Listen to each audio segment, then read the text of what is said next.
अहिल्यानगर हादरलं, खंडणीसाठी पुतण्याकडून काकाचे अपहरण, मारहाण आणि लाखोंची डिमांड।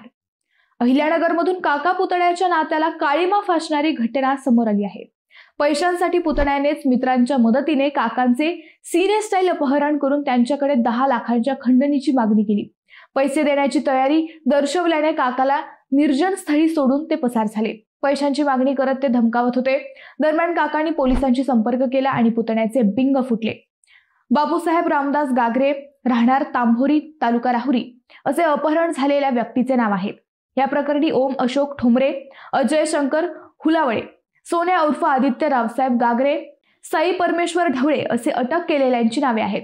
आरोपी गागरे हा फिर्यादीचा पुतण्या आहे। फिर्यादी यांचा धान्य खरेदी विक्रीचा व्यवसाय असल्याने त्यांच्याकडे रोकड असायची। पुतण्याला याची माहिती होती। त्याने पैसे कमवण्यासाठी आपल्या काकांचे अपहरण करण्याचा कट रचला। आरोपींनी निळवंडे कालव्याजवळ फिर्यादीला गाठले, चाकूचा धाक दाखवत त्यांना 4 चाकीत बसवले व निर्जन स्थळी नेले। एका गोडाऊन मध्ये मारहाण करून 10 लाखांच्या खंडणीची मागणी केली। पैसे देतो असे सांगितल्याने आरोपींनी त्यांच्या डोळ्यावर पट्टी बांधली। 4 चाकीत बसवून त्यांना नगर छत्रपती संभाजीनगर रोडवरील शिंगणापूर फाट्याजवळ सोडून दिले। त्यानंतर त्यांनी पोलिसात धाव घेतली।